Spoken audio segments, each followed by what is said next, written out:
Hey guys, welcome back to today is going to be my spoiler-free review of Thor: Love and Thunder. So I just saw the movie in theaters on the 10th, or no, the 9th. I'm sorry, the 9th. And I wanted to tell you guys about it. So the premise, pretty standard it's a bit different. So, Mighty Thor is having some form of issues, and she then finds Mjolnir and becomes Mighty Thor, but that affects her condition, so she cannot keep being Thor. Oh my gosh. Okay, I'm just gonna make this a spoiler review because there's no way I can make it non-spoiler now. Basically, yeah, spoiler warning from here on out, basically from the beginning of the video. I'm just gonna title it spoiler review. So basically the premise is, Jane has cancer, like stage 4 cancer. They just found out, and she reads in one of like her nurse mythology books that Mjolnir has the power to uh, heal people, basically, and make them well. So she goes to New Asgard, which is now like, it's kind of like a tourist destination. Like they've kind of started converting it into like actual Asgard. Like there's flying boats as tour buses.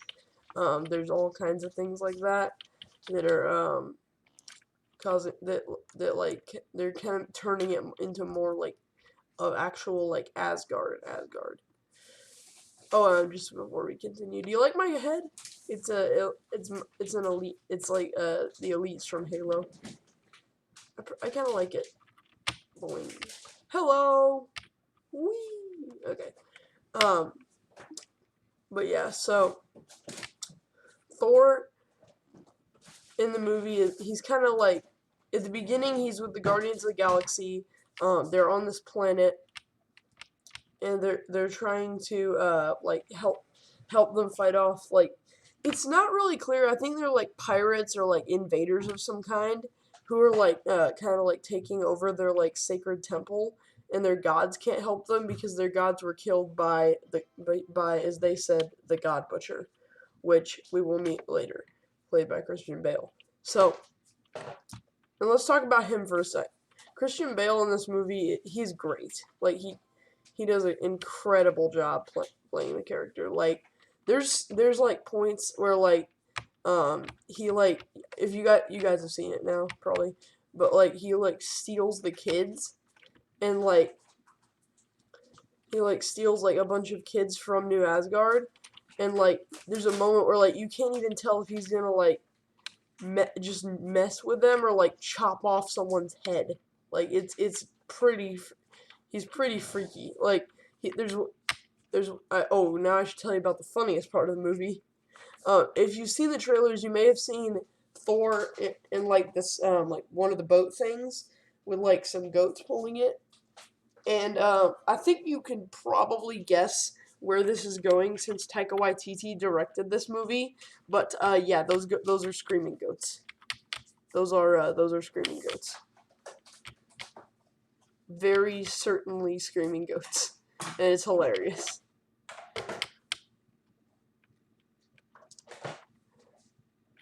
But yeah, like they like crash into this like moon, and all you can hear is, "Ah!" You just hear like a screaming sound. It's really funny.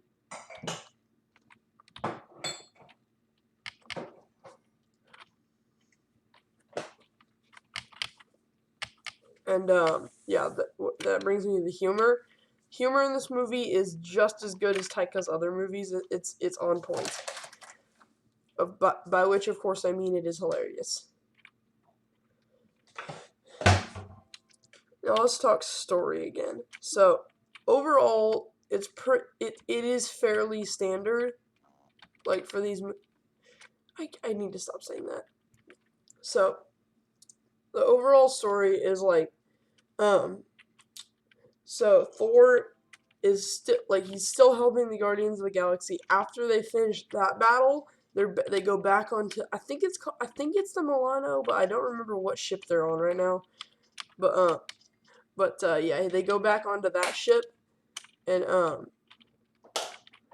they like find this like they go through like distress calls, and one is from Lady Sif from the first two movies, and since because she wasn't in the third one to get killed, like oh my gosh, Fandral, Hogun,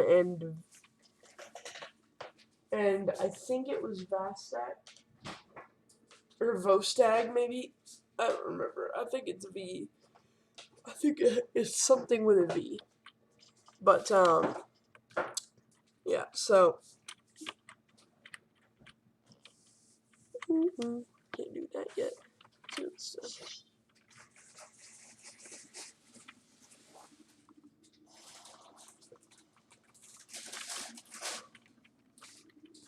But yeah, and it like looks like she got like attacked, and it's like she's saying like the God Butcher has found us. No, I died. That looks really weird. Okay.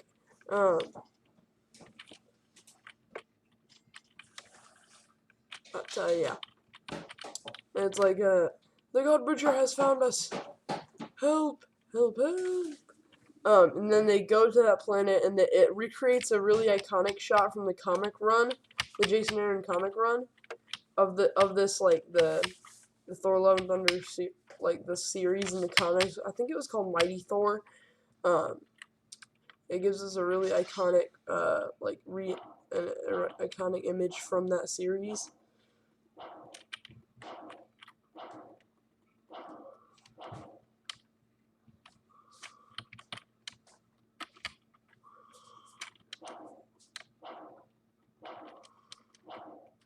Yeah, it gives us a incredibly iconic image from that series.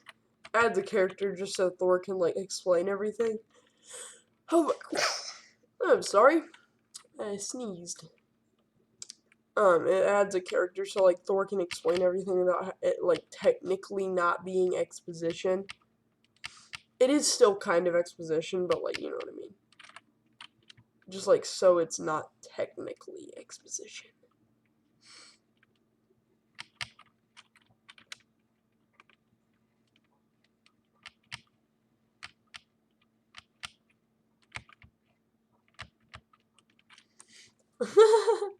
Just fell on my head there.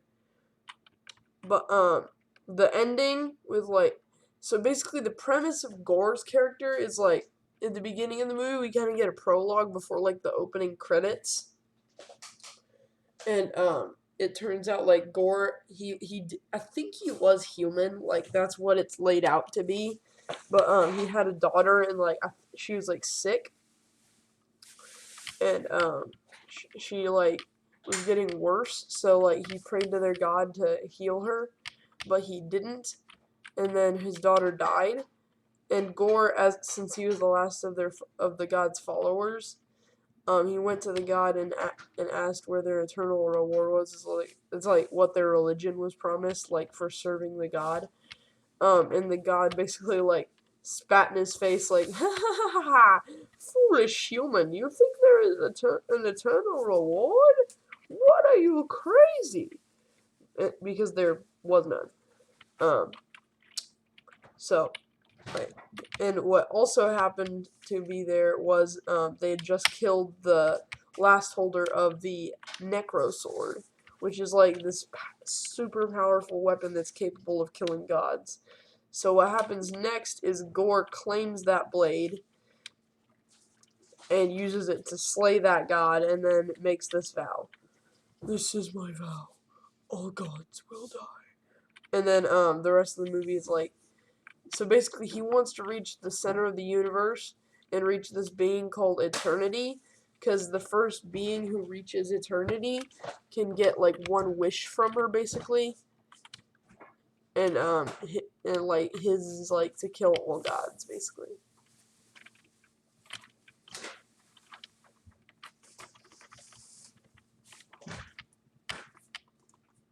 The boom boom, looking for you. Whee. Yeah. It's like to reach eternity and basically wish gods out of existence. So Gore so they go to the planet and they find Sif. Then she tells them that Gore is coming to New Asgard. They try to get back there. They don't, or yeah, they do get back in time, but like they don't think anything's wrong. Exactly. No, they get back during the attack. Sorry guys, I only saw this once in the theater, so I have to kind of think back. And Gore has like these minions called I think I don't remember what they're called in the comics. I'm just gonna refer to them as like Black Walkers or something. But these Black Walkers like they attack New Asgard, destroy a bunch of buildings, and then steal the children. And like during that, like Thor can't help because he's fighting Gore, so he can't like interfere and help get those kids back. So it's like throughout the rest of the movie, it's like basically just him trying to get those kids back. Something else I should mention is there's a really fun character I liked in the movie. It's actually Heimdall's son. I think his name was I can't remember. Yeah, I cannot remember the son's name, but like if you see the movie, type in the comment section below if you remember. That way I can know, because I like the character and I really want to know.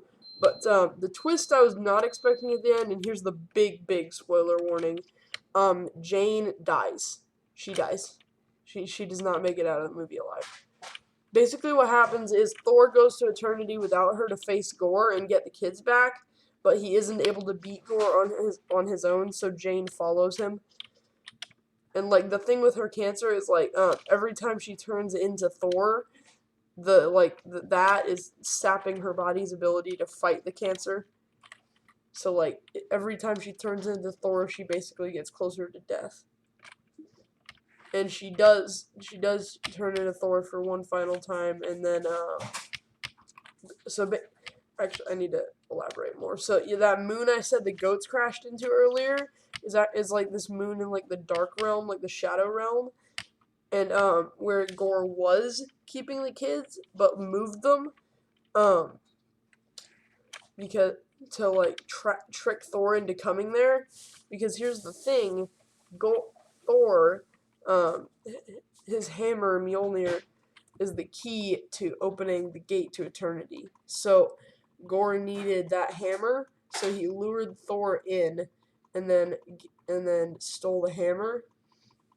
Thor was able to summon the Bifrost, but Gore snatched the hammer at the last second, and it still sent them back. But Gore had the hammer, so he also stabs Valkyrie and Gore. Or not the Ba. There's so many ors in this movie. And Korg gets impaled by Zeus. He does not die though. He becomes just like a face. He's just like a little face. He's like, come on, boys. Turns out the only part of a cranium that's alive is its mouth. So he was fine, and he was actually impaled by Zeus. And speaking of Zeus, there is a huge post-credit scene in this movie. And guess who shows up? They reference him in the movie at the beginning, or toward the beginning, but no, I'm not joking you when I say this. Hercules is in the post-credit scene, so I imagine he's going to be the main villain of the next movie, for sure.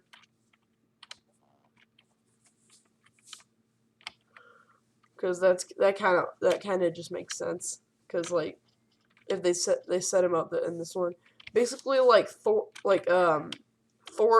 basically like they think he kills Zeus, but he doesn't actually, like, and I mean I cannot blame them for thinking he did, because like he literally sticks a lightning bolt, like he skewers Zeus, like he runs him through, he shish kebabs him, like there's a hole where his chest should be, basically. And like they went to what's called Eternity City with the goal of like recruiting the gods, like, to help them fight Gore, because, like, they knew they couldn't take him on their own. No. On their own. So, they needed Zeus's help, but, spoiler alert, he did not. He did not help. But some pretty, bloody comedy ensues with some guards that they just basically just slaughter completely.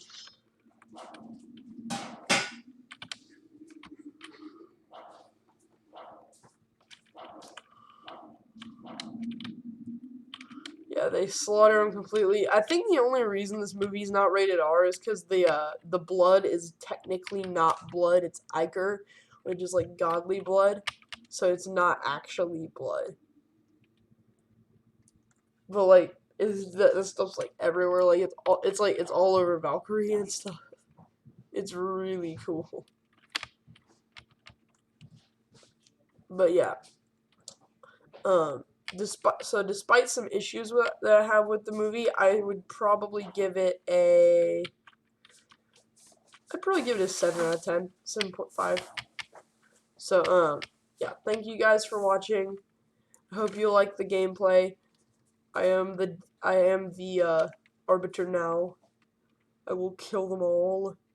Spider-Man, prepare to die. Thank you guys for watching. See you guys in the next one. Oh, before I close out, I need to make sure you guys know, the reason I did not upload for you guys yesterday was because I was having technical difficulties with my PC. So, I don't plan to break my upload schedule anymore. Yes, not a Roblox character. Yeah, thank you guys for watching. Like and subscribe. Comment below tell me what kind of content you like, because I love pleasing you guys. That's what I try to do. So, tell me what content you guys want, so I can give it to you. Thank you for watching. Check out my friends' channels. Bye bye.